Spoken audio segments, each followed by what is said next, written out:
Il est chez moi, il est 19h30. Donc, au plus tard, 20h30, nous allons finir. Alors, nous allons lire un passage de la Bible que nous connaissons tous. Nous allons lire dans le livre de Genèse, Genèse 1, le verset 2. Genèse 1, le verset 2. Lisons la parole du Seigneur. La Bible déclare: La terre était informe et vide. Il y avait des ténèbres à la surface de l'abîme, et l'Esprit de Dieu se mouvait au-dessus des eaux. Amen. Amen. Nous allons prier. Seigneur Jésus, je glorifie ton nom pour notre rendez-vous de ce soir. Seigneur, sois au milieu de nous. Couvre-nous, Seigneur, par ton amour et dote-nous de l'intelligence qui nous permettra, Seigneur, de saisir ce que nous allons partager dans ce prolongement de notre séminaire sur le chrétien face à 2024. Seigneur Jésus, tu as dit dans Jean 15 à tes disciples que sans toi, nous ne pouvons rien faire. C'est pourquoi, que ce soir, nous soyons remplis de ton esprit. Que ce soir, que l'esprit nous transporte, Seigneur, dans la haute connaissance, ô Père, dans la profondeur des Écritures, pour nous permettre de mieux comprendre, Seigneur, le futur, pour nous permettre, Dieu, de mieux saisir les événements, ô Dieu, qui vont s'imposer devant nous, car à travers ces différents événements, c'est là que se manifeste, Seigneur, l'accomplissement de ta parole. Jésus, nous soumettons ce moment sous ta domination. Nous soumettons, Seigneur, ce lieu où nous nous tenons maintenant sous ton pouvoir et ton règne absolu, ainsi que toute force qui ne glorifie pas ton nom, ce soir soit vaincue dans le nom puissant de Jésus. Nous avons ainsi prié et nous disons Amen. Alors, ce soir, nous allons poursuivre avec notre dernière, je pense, par la grâce de Dieu, si on réussit, notre dernière maman. Je croyais aujourd'hui c'était une journée d'intercession. Ne vous inquiétez, j'ai réservé l'intercession pour demain.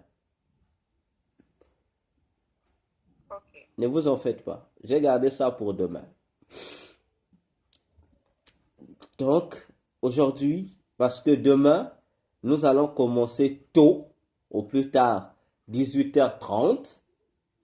Nous allons commencer notre intercession pour avoir notre temps exact.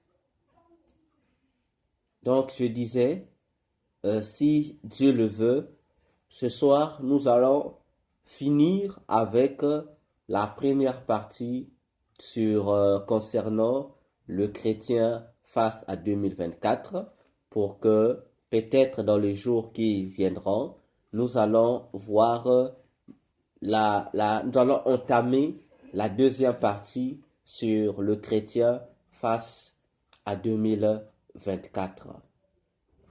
Alors, nous avons introduit cette étude de ce soir par le verset de Genèse 1, Genèse 1, verset 2, un texte que nous connaissons tous bien et que nous aurons peut-être dans les jours à venir à toucher une étude à propos que je suis en train de reconstituer, que j'avais intitulé les merveilles de la Genèse. Alors, Dans ce texte de la Genèse, il y a quelque chose de fascinant, une réalité très importante qui peut-être échappe à plusieurs lecteurs de la Bible ou encore auxquels d'autres lecteurs de la Bible ne prêtent pas attention. On dit, le verset premier, au commencement, Dieu créa les cieux et la terre. Et au verset 2, on commence à nous donner une certaine démarche pour dire comment Dieu a créé les cieux et comment Dieu a créé la terre. De quels cieux s'agit-il? De quelle terre parle-t-on dans cette Genèse 1, verset 2? De plus, on dit, il y avait, là nous sommes au commencement. Au commencement de quoi et commencement par rapport à quoi? Parce que là déjà, l'éternité existe. Les habitants de l'éternité, qui sont les anges, existent. Donc, le commencement évoqué dans le livre de Genèse ne parle pas du commencement comme commencement de toute chose, non. Mais ça parle du commencement de toute chose dans une autre dimension. Parce que là déjà, dans Genèse 2, nous sommes dans une dynamique où le monde spirituel, le monde des esprits existe déjà. Je répète, dans le livre Genèse 1, nous présente un certain commencement. Mais commencement par rapport à quoi et commencement de quoi? Ce n'est pas le commencement de l'existence. Non. Parce que ici, déjà, l'éternité est créée. Ici, déjà, les anges existent. Les démons aussi existent. Pour dire, ici, avant qu'on fasse mention de Genèse, du livre le verset, les premiers versets de la Genèse, déjà ici, il y a déjà eu une certaine existence des êtres invisibles. Il y a déjà eu ici l'existence, sinon la création des mondes spirituels. Il existe déjà ici, avant même ici, la chute de Satan a déjà eu lieu. Donc, ce commencement de Genèse ne concerne nullement le monde spirituel, mais uniquement le monde physique. Autrement dit, la planète, l'existence, sinon l'ensemble des constituants qui vont faire vivre le monde que nous pouvons appeler l'univers physique. Voyons-nous, parce que même là, au commencement, Dieu crée les cieux et la terre. On parle de plusieurs cieux et on parle d'une seule terre. Et le verset 2 rentre dans un processus qui nous explique le comment. Voyons-nous. Et c'est ici que nous allons remarquer un élément qui va nous introduire dans la suite de notre séminaire, le chrétien face à 2024. Remarquez un élément. Avant que la Terre, disons, la planète Terre ne soit créée et elle ainsi que ses cieux, il existe déjà les ténèbres. 1. 2. Il existe les eaux, les grandes eaux qualifiées dans nos Bibles par l'abîme. Oh. Mais si déjà les ténèbres existent et que les eaux existent, donc la création physique avait déjà commencé avant que Dieu ne crée ce qu'on peut appeler les planètes physiquement parlant. L'eau était déjà là, l'obscurité était déjà là. Et c'est à partir de ces grandes eaux appelées abîmes que Dieu va maintenant se mettre à créer notre terre, pour ne pas dire notre planète Terre. Voyons-nous? Alors, Dieu va dire que la lumière soit, et la lumière fut. Et une fois qu'il y a eu lumière, quelque chose va commencer. Dieu va commencer la procédure de la mise en forme de la planète Terre. Et il dira dans Ésaïe 45, le verset 18, Dieu va dire qu'il n'a pas créé la Terre, c'est-à-dire le globe terrestre, la planète Terre, encore appelée scientifiquement la planète bleue, pour qu'elle soit déserte, mais plutôt pour qu'elle soit habitée et qu'elle soit l'héritage des hommes. Pas l'héritage des animaux, pas l'héritage des oiseaux, pas l'héritage des végétaux, mais l'héritage des hommes est habité par l'homme. Autrement dit, l'univers est créé, c'est pour servir, non à toutes les créatures comme telles, mais uniquement pour le confort de l'être humain, c'est-à-dire toi et moi.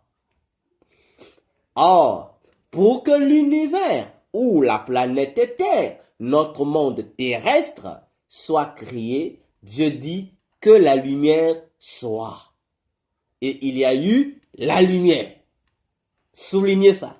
Que la lumière soit et il y a eu la lumière. Maintenant, parmi les choses toujours que les lecteurs de la Bible, non, j'enlève les lecteurs de la Bible. Là, il ne s'agit plus de lecteurs. Que les enseignants de la parole de Dieu ne prêtent pas attention. On dit, l'Esprit de Dieu se mouvait. Quoique c'est marcher, mais ce n'est pas marcher. Se mouvoir au-dessus des eaux, en bon terme, c'est marcher sur les eaux, pas en balançant les pas, comme nous le faisons naturellement, mais c'est en se déplaçant. Voyez-vous, prenez l'image d'un tapis volant. Voyez l'image d'un avion qui vole. On dira, l'avion est en train de marcher, n'est-ce pas? Mais comme cette marche ne se fait pas avec les pieds, mais plutôt avec un autre processus, l'avion se meut. L'avion est en train de se mouvoir dans les nuages. Et c'est la même chose que faisait le Saint-Esprit. Donc, il se déplaçait en se mouvant sur les eaux.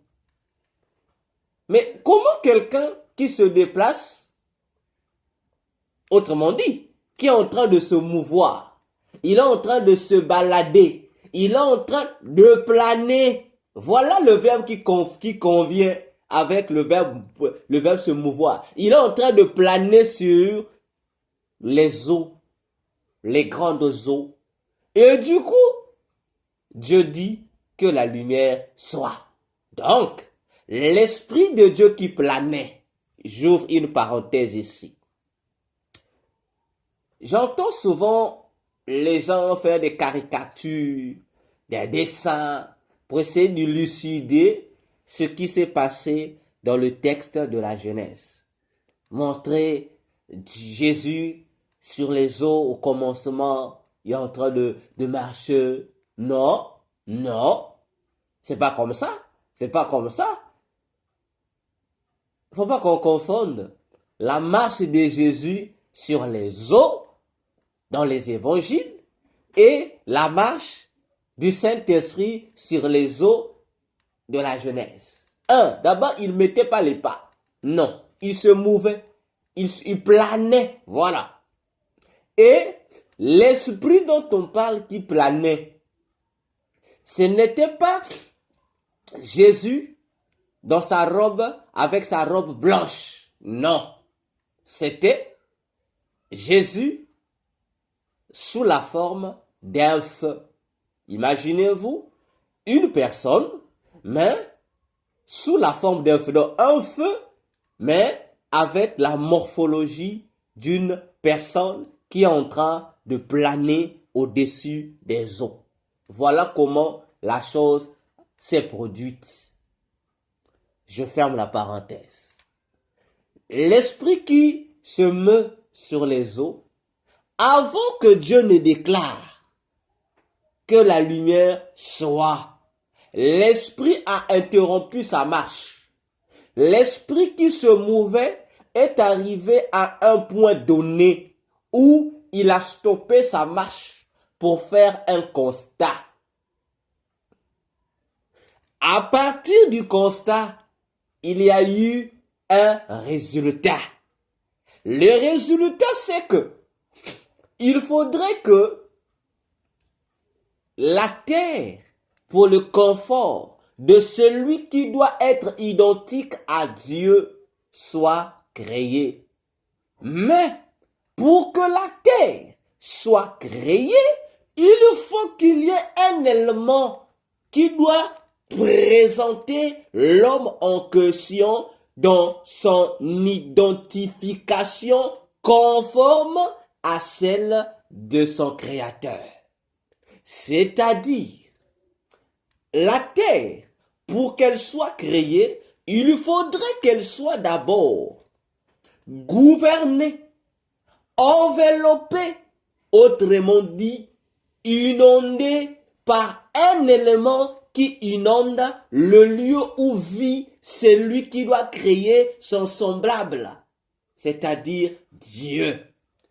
Remarquons un élément. La Bible dit, et ceci est vrai, lorsque Jésus est sur son trône, lorsqu'il est sur son trône, il est dans sa nature de Dieu, vous ne pouvez pas le voir. Vous allez que constater qu'il y a sur le trône, il y a une grande lumière sur le trône. Donc c'est comme une sorte de boucle, de cercle. Une sorte de boucle, de cercle qui est sur le trône. Voyez-vous? Donc c'est comme si on prenait le soleil et on a pris le soleil, on a déposé le soleil sur un trône. Voyez-vous l'image que cela va donner? C'est pourquoi vous allez comprendre les raisons pour lesquelles l'apôtre Jean écrivait dans son épître. Il dit que Dieu est lumière. Puis, il habite une lumière impénétrable. Or, autrement dit, l'atmosphère qui fait la demeure ou le lieu où Dieu demeure, c'est quoi? Cette atmosphère c'est comme enveloppée par une lumière qui l'entoure. Si, lorsque Dieu est sur le trône et il se manifeste dans sa fonction de Dieu en tant que Père ou Créateur, c'est sous cette forme qu'on le voit. Et lorsqu'il est dans cette forme-là, vous allez apercevoir à l'intérieur de cette flamme de feu qui donne l'image de cette grande lumière. Vous allez voir la morphologie de quelqu'un dedans.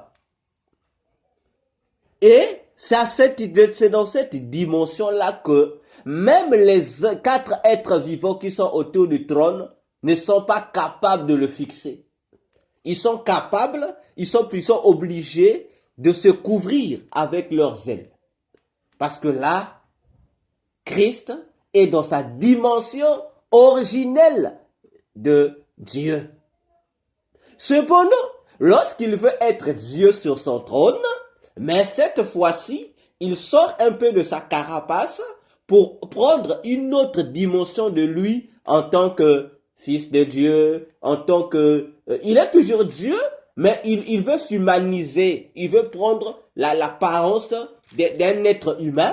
À ce moment-là, vous allez clairement voir sur le trône une personne qui est assise. Vous ne verrez pas cette couverture de lumière. Non.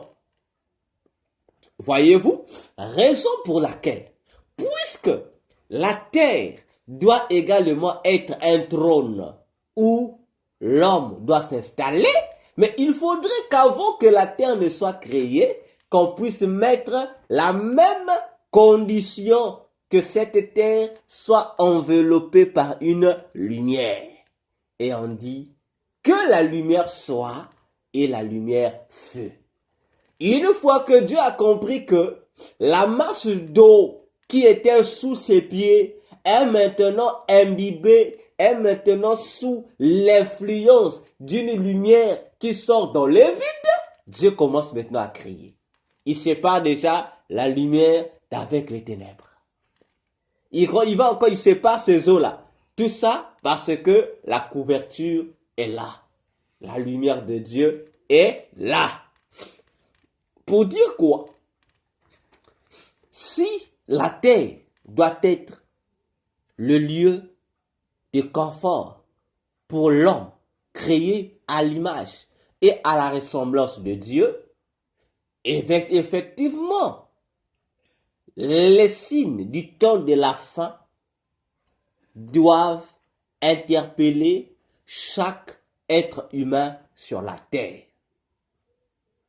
Parce que celui qui ne prête pas attention aux différents faits sociaux qui se déroulent autour de nous, il sera victime de ce que le Seigneur a prévenu le monde entier.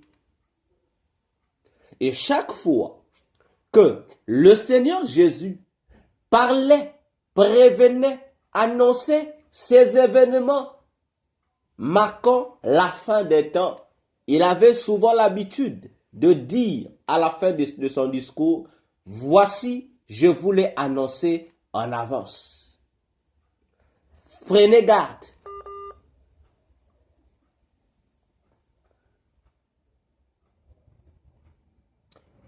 Faites attention. Prenez conscience. Veillez et brillez. Tout ça, c'est pour dire, tant que l'Église, surtout l'Église de Jésus, les chrétiens que nous sommes, tant que nous n'allons pas nous efforcer, nous passionner des événements qui se déroulent autour de nous, nous serons surpris. Et cette ignorance risquera même de nous empêcher d'aller à l'enlèvement avec Christ. Alors, dans notre séminaire, le chrétien face à 2024, nous nous sommes dernièrement arrêtés sur le dernier élément de la vision. Nous parlions des sillons. Nous parlons du fonctionnement des sillons que la gronde fossile de ce démon est en train de créer dans le sable désertique. Et nous avons longuement parlé dessus. Et le point sur lequel nous nous sommes focalisés, c'est sur la place où, je dirais, la fonction primordiale de la République démocratique du Congo dans les prophéties bibliques. Je crois que c'est là que nous avons achevé notre étude. Alors, ce soir, nous allons poursuivre avec un point très important qui va nous amener cette fois-ci à comprendre le pourquoi des réalités géopolitiques du Moyen-Orient, précisément des conflits entre les Palestiniens, entre guillemets, les musulmans, et les Juifs, autrement dit, les Israélites. Vous allez comprendre pourquoi il y a ces tensions-là. Et tout ça fait partie de la programmation de l'organisation politique de Satan pour arriver à l'accomplissement, sinon à l'établissement effectif du nouvel ordre mondial.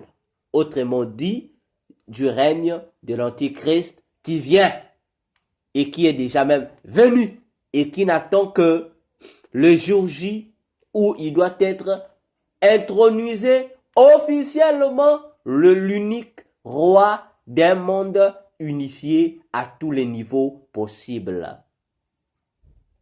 Alors, je rappelle, j'ai dit, les sillons ou le sillonnage créé par cette fossile a pour objectif de modifier les limites géographiques de toutes les nations, de tous les pays, de toutes les villes.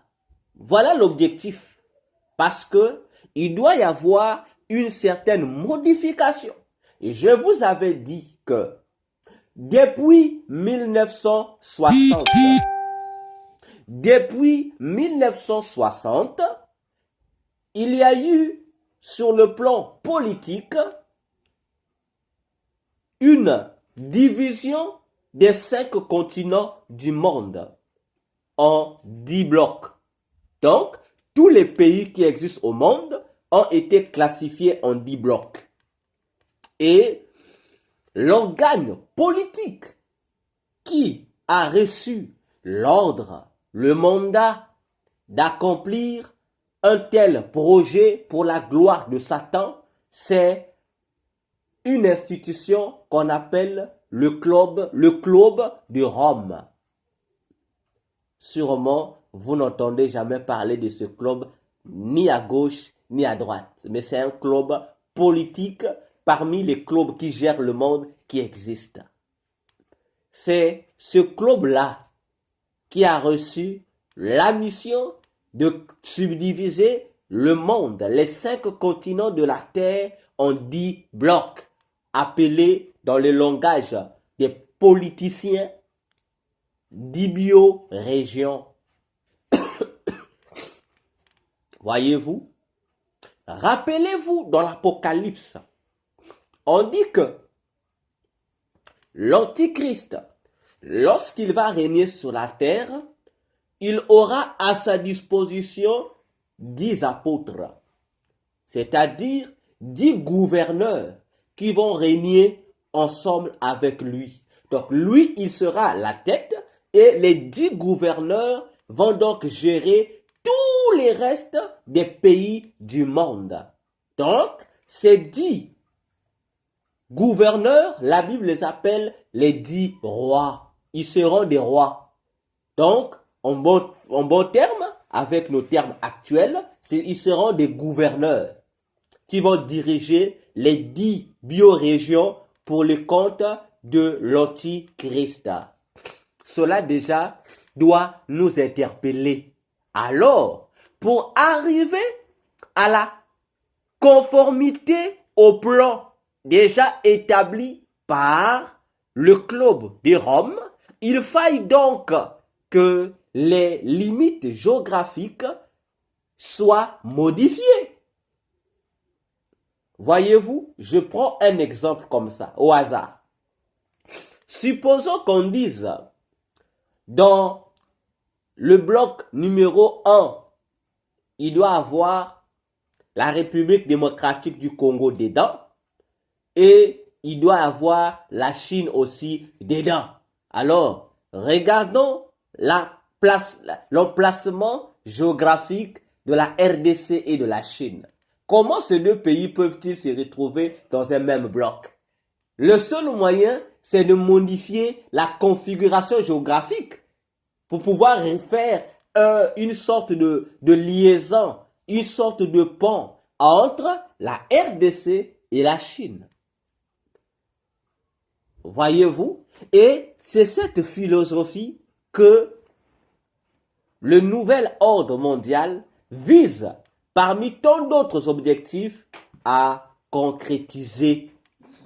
Et ce que nous voyons, que nous avons déjà commencé à voir depuis longtemps sur la Terre, je dis bien toutes les unions que vous êtes en train de voir sur la Terre, sur le plan politique, sur le plan économique, sur le plan culturel, dans tous les niveaux possibles, les unions qu'on appelle les unions entre telles nations.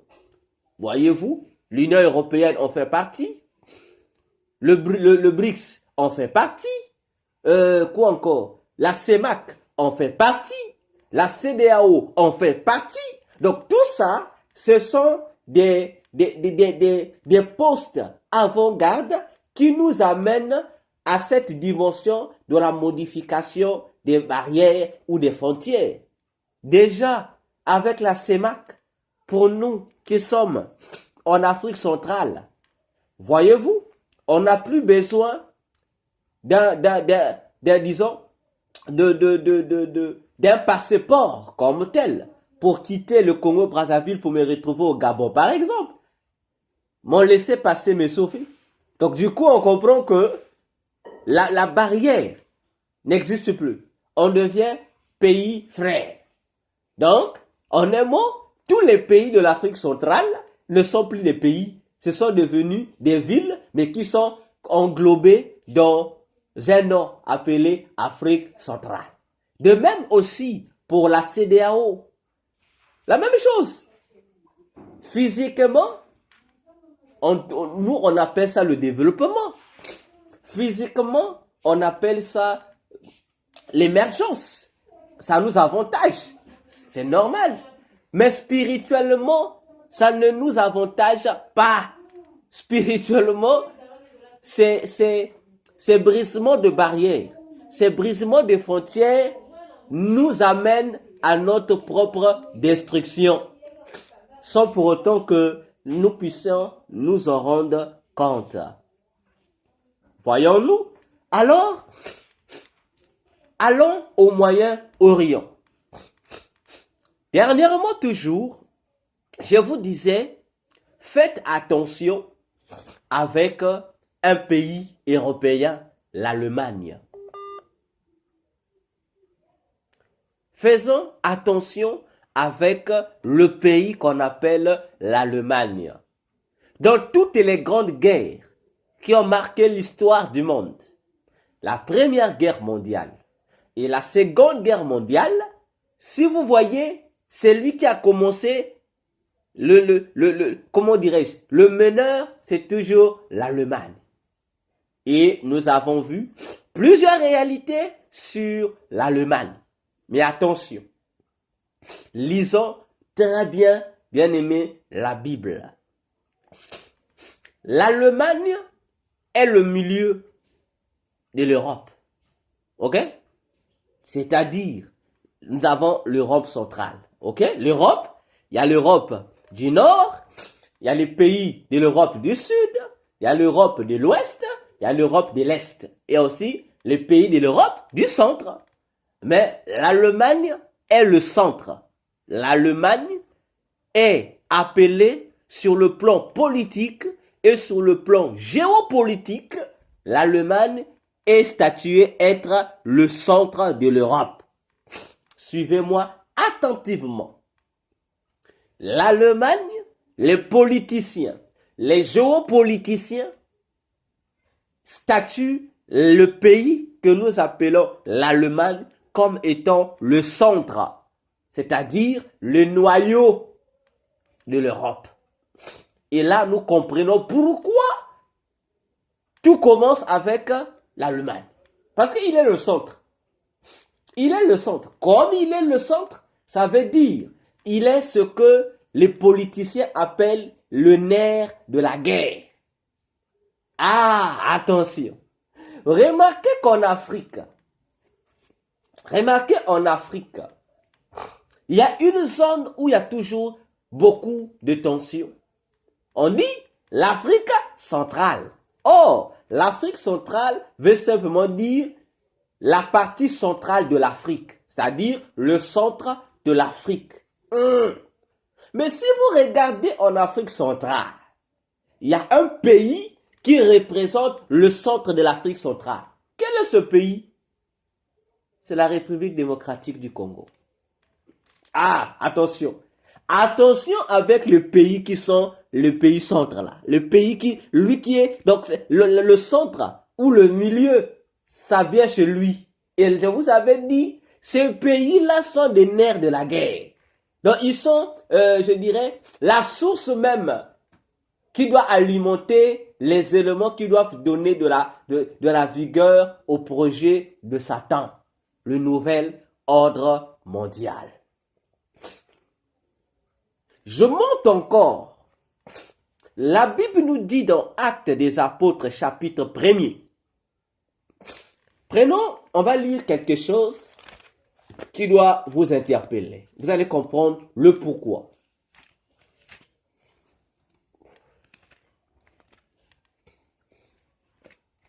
La Bible dit ceci. Actes des Apôtres, chapitre 1er.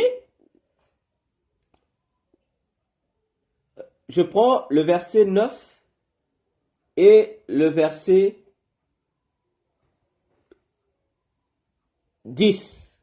La Bible dit, après avoir dit cela, c'est-à-dire Jésus, fut élevé pendant qu'il le regardait et une nuée le déroba à leurs yeux.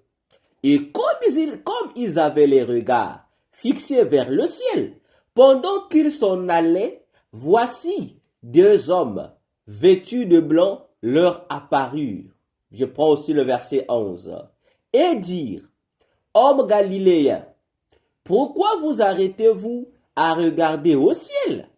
Ce Jésus qui a été enlevé au ciel du milieu de vous reviendra de la même manière que vous l'avez vu allant au ciel. Amen. Alors, bien-aimés, quelque chose à remarquer ici, c'est laquelle? Jésus monte aux cieux, ce que nous avons l'habitude d'appeler par l'ascension de Jésus. Il monte, mais attention. L'endroit où Jésus se tenait pour monter au ciel, c'était à Béthanie. Ah, c'était à Béthanie. Faites attention. Pourtant, la Bible dit, la ville de Dieu, la ville qu'on met sur laquelle on met le sceau, pour dire, c'est ici la ville du roi des rois, la ville de Dieu, la ville chérie de Dieu, c'est Jérusalem. Mais pourquoi Jésus, en montant au ciel, ne l'a-t-il pas fait à Jérusalem?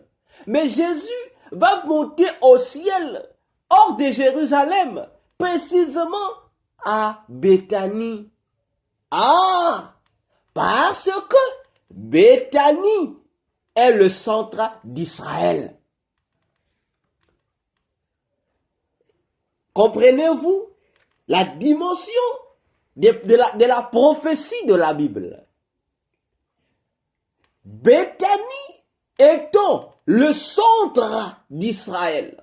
Béthanie étant, le fond, je dirais même, la base d'Israël. Jésus ne peut pas monter à Jérusalem. Parce que Jérusalem, ce n'est pas au centre. Ce n'est pas le centre d'Israël. Il faut que Jésus fasse son ascension là où c'est le milieu du pays. Donc, en montant, Jésus divisait le pays d'Israël. En montant au ciel, comme il est au milieu, c'est pour dire à Israël, voilà, j'ai divisé Israël en deux. Moi, je monte. On dit, il doit redescendre également pour recoudre cette rupture qu'il va créer. Il doit redescendre. C'est pourquoi Zacharie 14 dit, il descendra de la même manière pour reconstruire la séparation qu'il a créée. Bien-aimés, faisons attention avec le centre ou les pays qui constituent le milieu.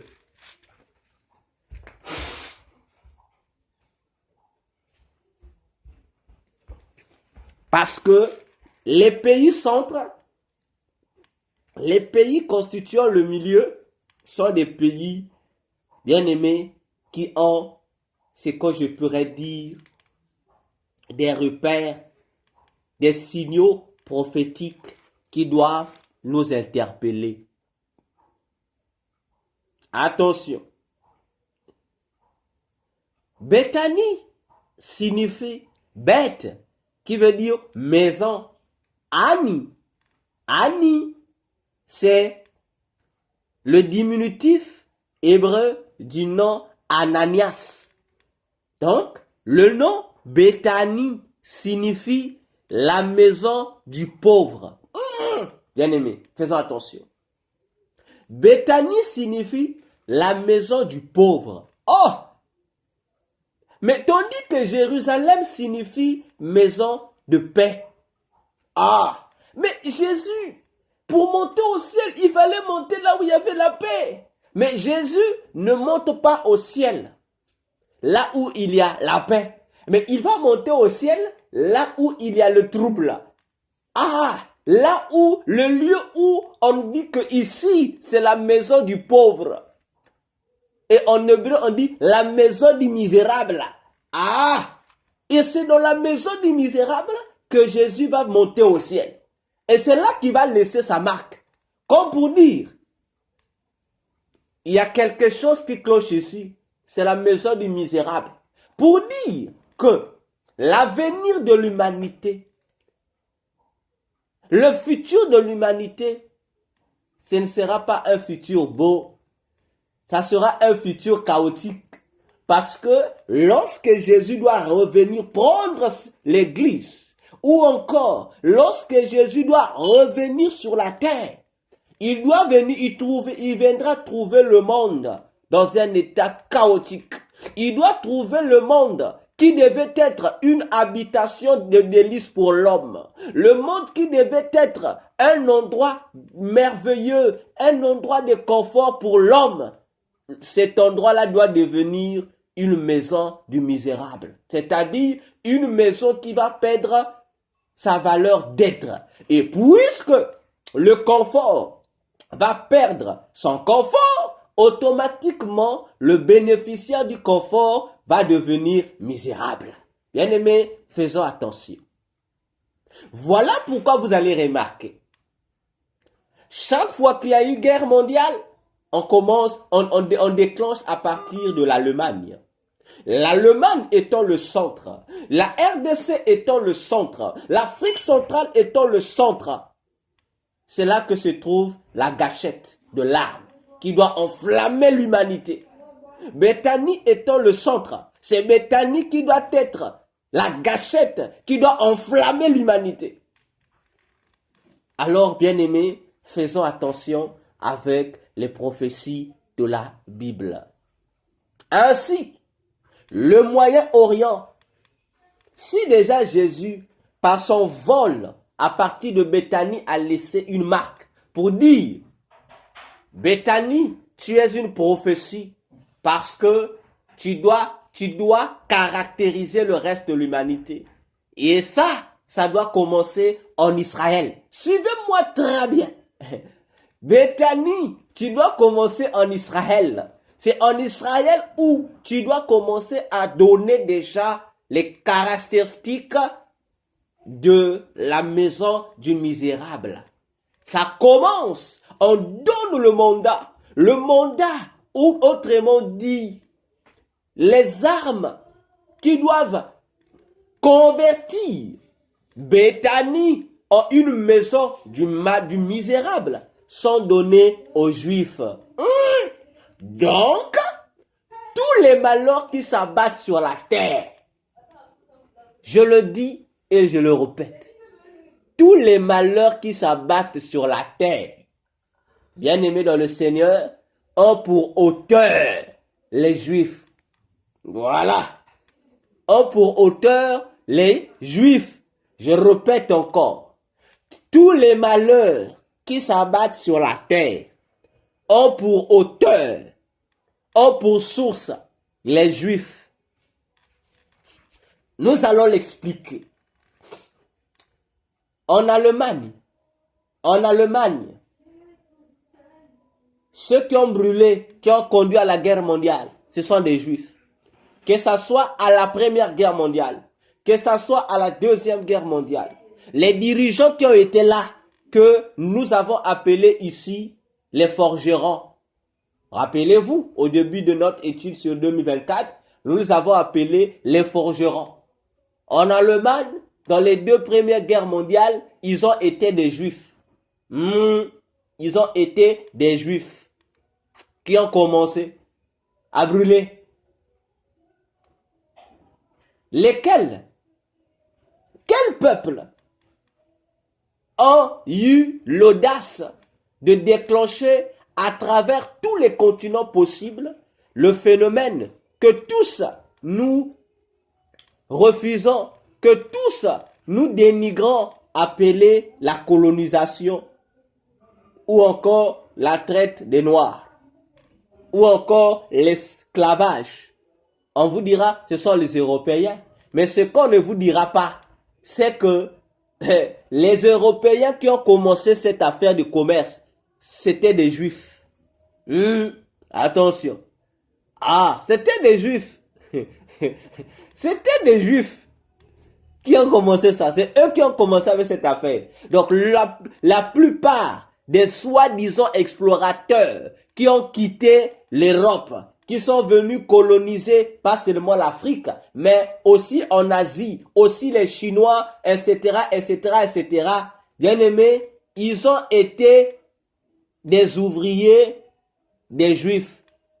Ils ont été ouvriers, je dis bien des Juifs.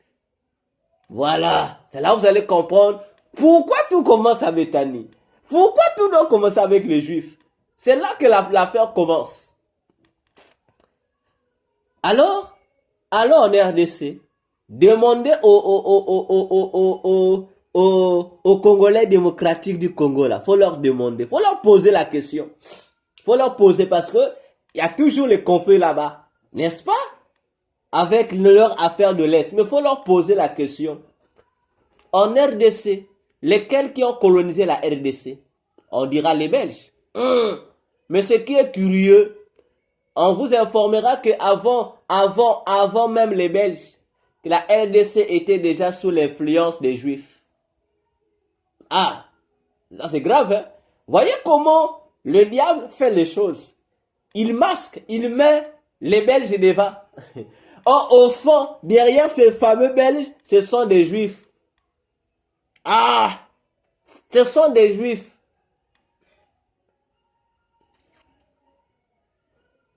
Voyez-vous, là-bas, les Juifs sont déjà là. Ils sont là, bien installés. Dans la région qui, aujourd'hui, que nous appelons, je pense, Kananga, ou encore la zone qui devient aujourd'hui, comment vous appelez ça? Lumumbashi, je pense. Mais demandez aux Kinois qui connaissent leurs... Katanga, je crois que c'est Katanga parce que c'est le centre du monde. Ok. Au Katanga, c'est le centre du monde. Pas seulement de l'Afrique, mais du monde. Exact. Le Katanga. Voilà. Donc, toute cette région-là, si vous demandez aux Kinois qui connaissent leur histoire, je les aime parce qu'ils maîtrisent leur histoire, ils vont vous dire que les colons qui dominaient là-bas et qui jusqu'à aujourd'hui occupent même une grande partie ce sont les Juifs. Ah, c'est étonnant, hein? Ce sont des Juifs. Et là, dans ces régions-là, ils ont même leur synagogue. Là. Ah, pensez-vous que c'est pour rien? Parce que ce sont déjà des bases de manipulation et de contrôle. Alors, l'Église que nous sommes, nous devions faire très attention. Alors, lorsque nous allons maintenant au Moyen-Orient, on vous parle tout le moment. La guerre, Hezbollah, Gaza, les Palestiniens et les Juifs, tout ça, c'est un montage. Vous comprenez? C'est des scénarios. C'est des scénarios. C'est les scénarios. Parce que les Juifs qui font la guerre là-bas, les Juifs là qui entraînent les autres Juifs à la guerre là, ce ne sont pas des vrais Juifs au sens propre du mot, des vrais Juifs en tant que fils d'Abraham. Ah, là les gens sont étonnés. Non, non, ce sont des Juifs corrompus. Je vous ai toujours dit, Salomon avait dit qu'il n'y a rien de nouveau sur la terre. Je pense, Ecclésiaste 1, le verset 9, je pense. Il dit, ce qui était, c'est ce qui est. Ce qui est, c'est ce qui sera. Or, si vous regardez dans la Bible, vous allez remarquer que Israël, ou le peuple juif, ou le peuple hébreu, en sortant de l'Égypte, ils ne sont pas sortis seulement hébreux. Ah, la Bible dit, parmi les Hébreux, il y a eu un peuple qui n'était pas hébreu, c'est-à-dire certains Égyptiens qui avaient trouvé bon de quitter l'Égypte pour s'en aller ensemble avec les Hébreux. Et la Bible les appelle les Ramassis. Ah, bien aimé. La Bible les appelle les Ramassis. Et lorsque vous allez bien lire le livre d'Exode, après la traversée de la mer Rouge, vous allez remarquer que ce sont les Ramassis qui ont intoxiqué Israël à se détourner de leur Dieu l'Éternel. Ce sont les Ramassis qui ont influencé Israël, qui ont influencé les Juifs en leur incitant à fabriquer le veau d'or. Pour comprendre déjà ici que le peuple de Dieu qui sort de l'Égypte était déjà infiltré dès la base. Les infiltrés ont tout fait pour influencer Israël, pour que Israël puisse toujours se comporter ou être passionné du monde égyptien d'où ils ont été des esclaves. C'est pourquoi chaque fois qu'il y avait réalité néfaste en défaveur du peuple, la masse, la plupart, la majorité parmi le peuple pensait toujours faire un retour en Égypte. Église du Seigneur, réfléchissons. Arrête un peu de lire la Bible. Commence maintenant à converser avec la Bible là, avec ce qui est écrit. Commence à créer un dialogue avec ce texte que tu lis. Israël, le même Israël qui se plaignait, nous souffrons en Égypte, Dieu vient nous délivrer. Et que Dieu vienne les délivrer, et que plus tard, ils cherchent encore à regarder là où il y avait la souffrance. Vous allez comprendre que ceux qui emmenaient le trouble, ceux qui influençaient les autres, ce n'étaient pas les Juifs, c'était les Égyptiens. Parce que eux trouvaient que c'était bon pour eux de vivre en Égypte que de vivre dans le désert. Et ils ont contaminé les autres. Et voilà ce qui a occasionné la destruction de la génération qui est sortie de l'Égypte. À l'exception de 2 personnes, de Josué et de Caleb.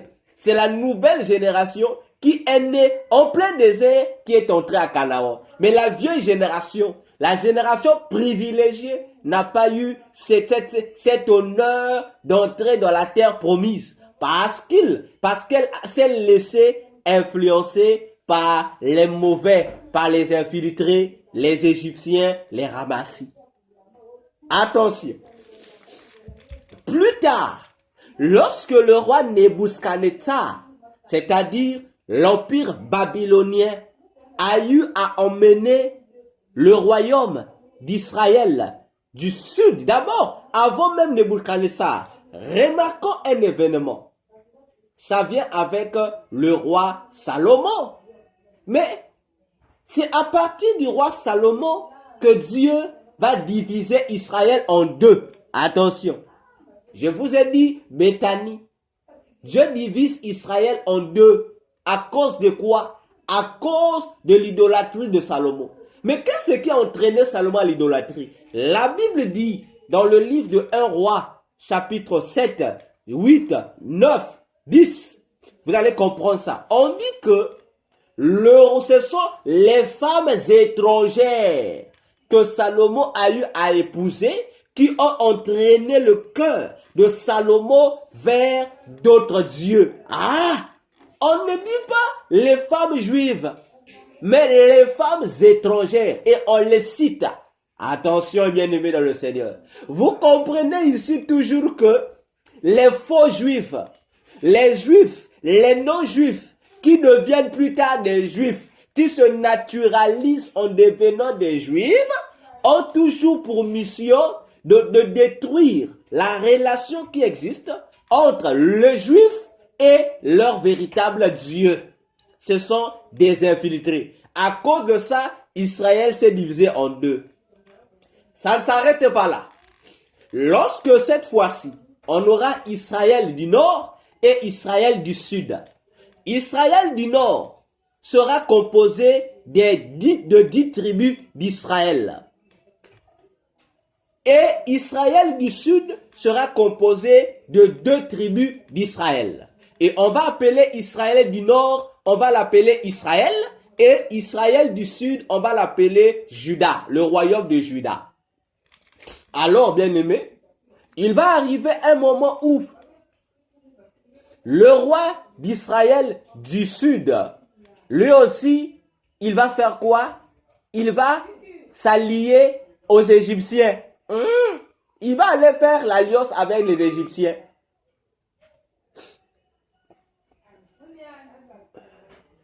Le roi d'Israël, les rois de Juda vont faire alliance avec les Égyptiens. Cette alliance avec les Égyptiens va les conduire à se détourner de l'Éternel leur Dieu. Ce qui aura encore pour conséquence, c'est leur déportation à Babylone par le pouvoir ou la domination de l'empire babylonien dirigé par Nabuchodonosor, encore appelé Nabuchodonosor. Voyez-vous? Et ils iront en captivité. C'est là où on parle la première captivité. Les Daniels sont partis. Il y a eu 4 déportations d'Israël. Il y en a eu 4. Voyez-vous? Et c'est là qu'on vous parle, par exemple, de l'histoire de Daniel. Ça se passe là-bas, à Babylone. Ézéchiel, à Babylone. Et le livre, on vous parle de l'histoire du prophète Agé, de l'histoire de Néhémie, de l'histoire de Esdras. On vous parle de Zacharie. Tout ça, ça se produit le peuple est toujours à Babylone. Voyez-vous? Tout ça, ça se passe là-bas. Le peuple est hors pays, en esclavage. Alors, bien-aimés dans le Seigneur, plus tard, Israël du Nord aussi, lui, il va commencer à se prostituer aux dieux étrangers. Il va devenir idolâtre. Alors, ça va aussi pousser Dieu à les punir. Et eux, Israël du Nord, sera cette fois-ci emmené captif, esclave, cette fois-ci par un autre royaume, l'empire syrien. Les Syriens vont les amener. Et plus tard, Israël du Nord va revenir dans leur pays. Et lorsqu'il va revenir dans leur pays, ils ne vont pas revenir seuls. Attention. Ils ne vont pas revenir seuls, les 10 tribus d'Israël. Lorsqu'ils vont revenir dans leur pays, Israël du Nord, ils ne reviendront pas seuls. Ils vont aussi venir avec eux, dans leurs troupes. Il va se retrouver aussi des Syriens, c'est-à-dire des païens, des étrangers. C'est à partir de là que le pays, on va les baptiser du nom de Samaritains. Comprenez-moi bien. L'Israël du Nord, c'est après le retour de leur déportation de l'Empire assyrien, ils vont revenir dans leur pays. Et ils vont finir par devenir les Samaritains. Et Israël du Nord, plutôt du Sud, le royaume de Juda, eux aussi, ils vont quitter Babylone cette fois-ci pour regagner leur pays. Eux aussi, ils vont épouser les femmes étrangères. Heureusement pour eux, lorsque Esdras, vous lisez le livre d'Esdras, vous allez retrouver ça là-bas, lorsque le scribe Esdras va arriver, Esdras va faire quoi? Va purifier le peuple. Il va demander à tous ceux qui se sont mariés avec les femmes étrangères de les renvoyer dans leur pays. Il dit, vous avez sué le pays. Ils vont faire un deuil national pour purifier le pays. De sorte qu'à rester que juifs, pas question des étrangers, pas question des païens au milieu d'eux. Mais Israël du Nord, qui devient Samarie, au lieu de suivre le même exemple que leurs confrères du Sud, eux au contraire, ils vont se mélanger avec les nations païennes là pour devenir un peuple des Juifs mélangés, des Juifs corrompus. Et voilà d'où va naître le conflit que vous découvrez dans Jean 4 entre les Samaritains et les Juifs.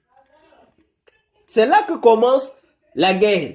Parce que pour les Juifs, c'est-à-dire le peuple du royaume de Juda, pour eux, comme les Samaritains est devenu un mixage entre les Juifs et les autres peuples, eux disent que les Samaritains sont des Juifs païens, sont des Juifs qui sont égarés.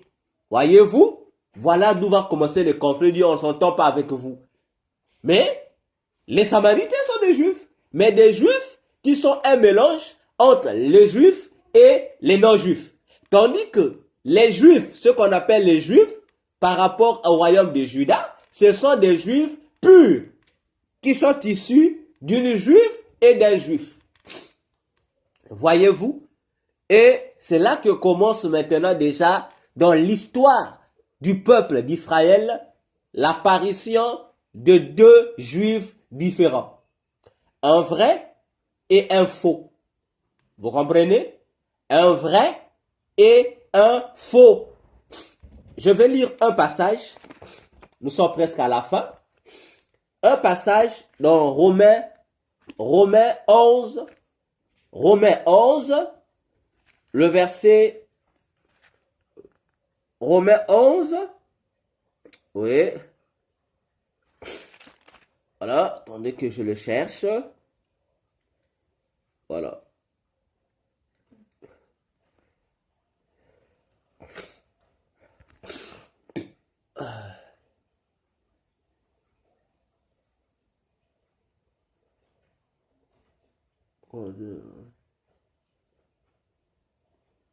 Voilà, bien. Bon, de toute façon, vous pouvez lire tout Romain. Vous pouvez lire tout Romain 11, mais pour mieux comprendre le contexte. Mais je ne vais pas tout lire. Je ne lirai pas tout, je vais juste lire certaines parties qui vont nous concerner. Voilà. Je prends à partir du verset.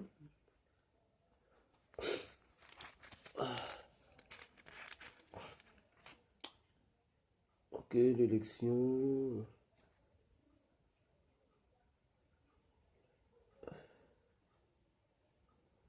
Attendez, voilà,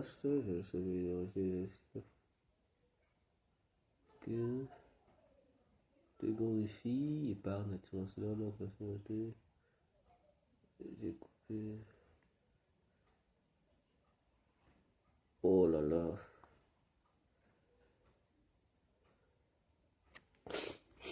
Ah là là. Pardon?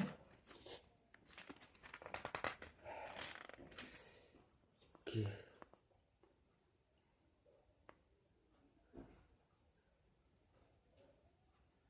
Ok. Prenons, revenons. Bon, on peut aussi garder Romains 11, mais le verset dont je cherche, c'est dans Romains 9. Romains 9. Prenons Romains 9. Voilà, Romains 9.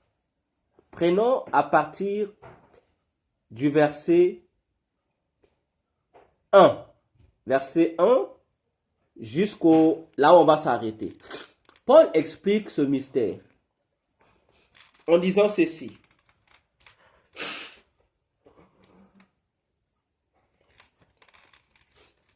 Je dis la vérité en Christ.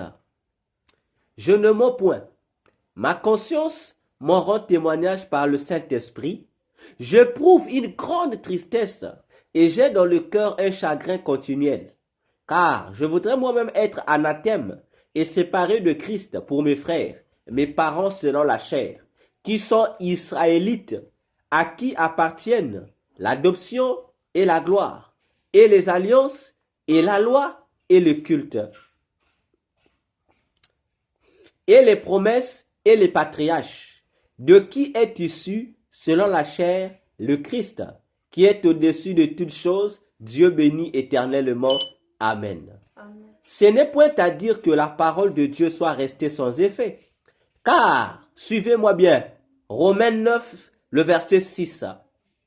Ce n'est point à dire que la parole de Dieu soit restée sans effet. Car, tous ceux qui descendent d'Israël ne sont pas Israël. Et pour être la postérité d'Abraham, ils ne sont pas tous ses enfants, mais il est dit, en Isaac sera nommé pour toi une postérité. Je peux m'arrêter par là. Vous comprenez déjà que même eux-mêmes, les Juifs, savent que parmi eux, il y a des vrais Juifs, comme on le dit dans nos langages, les Juifs 100% et les Juifs café au lait. Donc, vous comprenez? Les Juifs qui sont totalement Juifs, de père et de mère, et les Juifs qui ne le sont pas. Donc, il y a déjà deux races de Juifs. Ainsi, qu'est-ce qui va se passer? Qu'est-ce que Satan va faire? Les faux Juifs, c'est-à-dire les Juifs mélangés là, les Juifs qui ne descendent pas directement d'Abraham, qui ne sont pas directement les descendants d'Abraham, mais qui sont des faux Juifs, vont faire quoi? Au fil des années dans l'histoire d'Israël, ils vont se faufiler parmi les Juifs pour devenir des Juifs. Et voilà comment, au milieu d'Israël, on aura donc deux Juifs.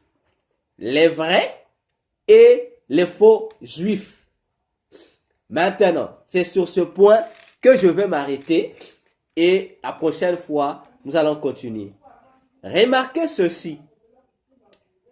Aujourd'hui, ce sont les faux Juifs qui ont créé le pays qu'on appelle aujourd'hui Israël.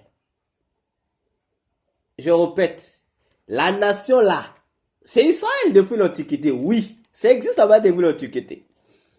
Après la Seconde Guerre mondiale, vous avez sûrement entendu parler du retour d'Israël, des Juifs dans leur pays, n'est-ce pas? Mais la masse des Juifs qui ont regagné Israël là-bas, c'est la masse des faux Juifs, voyez-vous, qui se sont autoproclamés des sionistes avec le mouvement du sionisme. Sionisme à partir du nom Sion. Sion qui est aussi une appellation poétique du pays d'Israël. Voyez-vous? Alors, mais comment le monde des ténèbres a-t-il pu réussir à tromper le monde entier sans pour autant que le monde n'en soit au courant? On nous a dit, il paraît que le 14 mai 1948, l'ONU et les grandes puissances ont déclaré que Israël est devenu un État. N'est-ce pas? Grâce à la déclaration Balfour, c'est-à-dire à la déclaration faite par le Premier ministre anglais. Vous connaissez l'histoire. C'est ce qui a permis aux Juifs qui se retrouvaient dans les autres nations du monde de regagner leur terre. N'est-ce pas? Voilà comment l'histoire commence. Or, tout ça, c'est une manipulation depuis le monde des ténèbres. C'est un programme qui avait déjà été conçu, faisant partie du nouvel ordre mondial et mis en exécution par un autre juif. Je vous ai dit, les malheurs du monde ont pour auteur les juifs. Et les gens qui ont mis cette partie-là en action, cette partie du nouvel ordre mondial en action, ce sont des juifs, des intelligents, des juifs qui continuent à être honorés jusqu'à aujourd'hui dans le domaine du savoir, dans le domaine scientifique. Et ces juifs-là, on l'appelle, il a un nom le plus connu dans le monde. Vous le connaissez sûrement. Vous l'avez déjà peut-être sûrement étudié à l'école. On l'appelle Karl Marx. Vous connaissez cet individu-là? Karl Marx. Il était juif. C'est Karl Marx qui a créé le mouvement que nous appelons le communisme. C'est Karl Marx qui l'a créé. Le mouvement que nous appelons le communisme, qui est devenu le socialisme et qui est le mouvement politique géré par la Russie. Alors, qui était Karl Marx? Il était juif, non, il était russe d'origine juive. C'est lui qui met en place ce plan pour pouvoir amener le nouvel ordre mondial comme il a été décidé dans la Maison Blanche de Satan sous la mer. Voyez-vous? Alors, Karl Marx va mettre à jour un élément qu'il va appeler le manifeste communiste. Le manifeste communiste, accompagné de son ami Engels. Voyez-vous? Et à partir de là, ils vont chercher un autre acteur. Et là, nous sommes dans les années 1700. Ils vont chercher un autre acteur qui doit faire courir le plan pour pouvoir réussir l'infiltration et la nouvelle création d'une nouvelle race qui va porter le nom de sioniste pour pouvoir aller coloniser l'ancien Israël qui existait déjà. Alors, ils vont donc chercher un autre juif. Mais celui-ci, il était journaliste. On l'appelle Theodor Herzl. Theodor Herzl. Il était juif, journaliste. Et c'est Theodor Herzl qui va commencer à mettre en place à son tour l'initiative du mouvement qu'on va appeler aujourd'hui le sionisme. C'est lui qui va créer ça. Il va créer ça et il va avoir pour mobile le retour vers Israël. C'est voilà comment Théodore va tromper les juifs naïfs. Ensemble avec des faux juifs, ils vont emmener le mouvement du sionisme qui va créer un nouveau peuple juif. Et c'est ce nouveau peuple juif-là qui est allé créer l'État d'Israël en Israël. C'est eux qui sont amenés le conflit en Israël. C'est à partir d'eux qu'il y a eu des conflits entre les Arabes et les Juifs. Alors que avant l'installation de ces Juifs dirigés par le sionisme en Israël, les Juifs et les Arabes qui étaient déjà en Israël vivaient en bon terme. Voyez comment Satan fait. Et c'est là qu'on va créer le sionisme. Alors, pour convaincre que l'État d'Israël que nous connaissons aujourd'hui n'a rien à voir avec le vrai État d'Israël de la Bible, vous allez remarquer que sur le drapeau israélien ou les drapeaux d'Israël, il y a, leur drapeau est blanc, surmonté de 2 barres bleues, et au milieu, vous avez une étoile qu'on fait passer pour être l'étoile de David. Or, pour celui qui s'informe sur l'histoire, cette étoile-là, c'était l'étoile qui caractérisait le drapeau. Toutes les couleurs qui se trouvent, c'était le drapeau de Théodore Herzl, de son mouvement, le sionisme. Comme lui, il a été chargé de corrompre les Juifs, de tromper les Juifs naïfs pour pouvoir imposer aux vrais Juifs un faux judaïsme. Voilà, les résultats, c'est quoi? On impose un drapeau à Israël qui sera le drapeau du sionisme, qu'on va faire passer pour l'étoile de David. Et voilà comment jusqu'à aujourd'hui, les sionistes règnent sur Israël. Les faux juifs règnent sur Israël. Et ce sont ces faux juifs-là qui mènent la cadence pour pouvoir préparer le règne de l'Antichrist sur le peuple de Dieu. Alors, bien-aimés, c'est avec cette idée du sionisme que nous allons nous arrêter pour ce soir. Et le mercredi, Dieu voulant, nous allons poursuivre avec l'implication des Juifs contre les Juifs. Voyez-vous? Donc, il y a un côté des Juifs qui sont des outils que Satan utilise afin de détruire leurs propres frères, les Juifs, mais qui sont du côté de Dieu. Voyez-vous? C'est une guerre entre les Juifs et les Juifs. Voilà ce qu'il y avait à partager avec vous. Alors, nous allons prier le Seigneur. Nous allons prier notre Dieu. Lui dire merci pour ce moment de partage. Élevons nos voix, prions le Seigneur.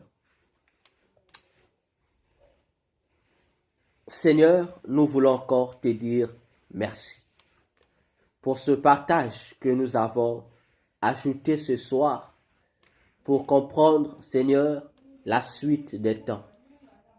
Père, de même que tu as dit dans ta parole, Seigneur, que nous devrions, Père éternel, veiller à tes prophéties. Donne-nous jour après jour la capacité de méditer profondément ta parole et que ton Esprit Saint nous éclaire davantage, que ton Esprit Saint, Seigneur, puisse nous illuminer, puisse nous donner la connaissance sur les signes du temps, afin que Dieu, nous soyons, ô Dieu, prêt, Seigneur, à chaque moment à ton retour. Seigneur, dans le même élan, nous te recommandons, Seigneur, nos maisons. Nous te recommandons, Seigneur, cette nuit encore. Veille sur nous, Seigneur, que l'ennemi ne prenne aucun dessus sur nous, Seigneur.